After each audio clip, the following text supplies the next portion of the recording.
We all know how much I hated cherry tomatoes, but another foul vegetable that I absolutely despise, broccoli. I like broccoli now, but back then, Lil Nolan hated broccoli.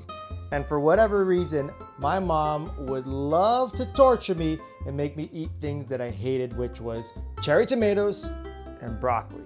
So the weird thing is that every time we would have broccoli for dinner, and I'd be like, I don't want to eat this. This is gross. It tastes funny.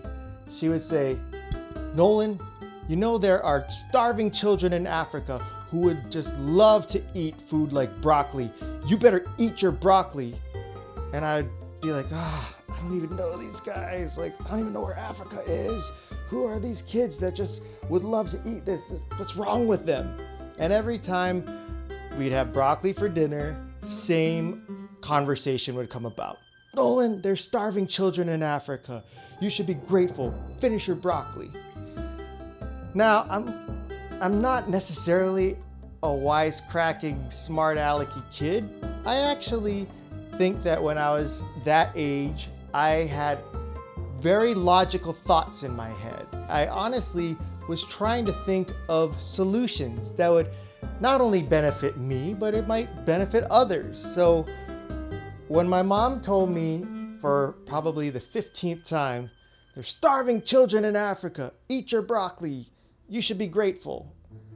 I went to the drawer and I pulled out a mailing envelope, got my broccoli, and I put them in the envelope, all of the broccoli that I could fit in there, sealed that bad boy up.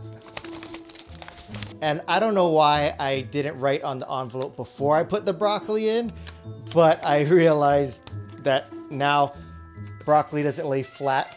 But I took my pen and I wrote, to Africa. And I said, okay, Mom, solved all of our problems. I don't need to eat the broccoli because I'm going to give it to those starving kids who love broccoli in Africa. So here, you can mail it. How many stamps do I need to add to that?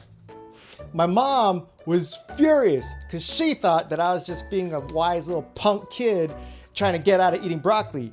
I was honestly trying to make a solution so that she would be happy that our food wasn't going to waste. I would be happy because I didn't have to eat this nasty broccoli, and those crazy kids in Africa who for whatever reason loved broccoli was gonna get a nice fresh envelope full of this green shrubbery. My mom proceeded to spank me for being disrespectful, and I tried to explain to her that I wasn't trying to do that, but she didn't believe me because, well, we already have this whole tomato incident behind us. And so what she did was she opened up this envelope, jumped it back on the plate, and made me eat the broccoli from the envelope with the Sharpie pen seeping through the ink, seeping through the envelope. I could have died, not because the broccoli is disgusting, but I could have had like Sharpie poisoning. But as you know, I lived, and I now actually enjoy broccoli. But for a long time, I had a real disdain for broccoli, and I never quite got those kids in Africa.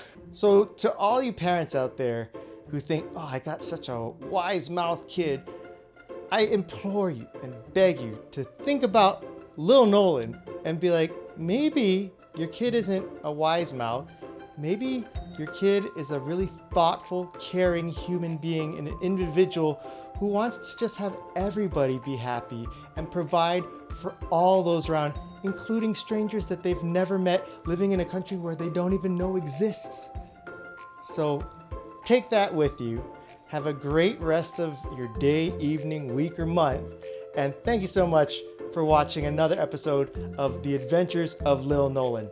Now, if you're watching this on Facebook, YouTube, or Instagram, I would really appreciate it if you like this video to go ahead and like it and share it with anybody, subscribe, all that kind of good stuff. I'll catch you next week on another episode of The Adventures of Little Nolan. Bye!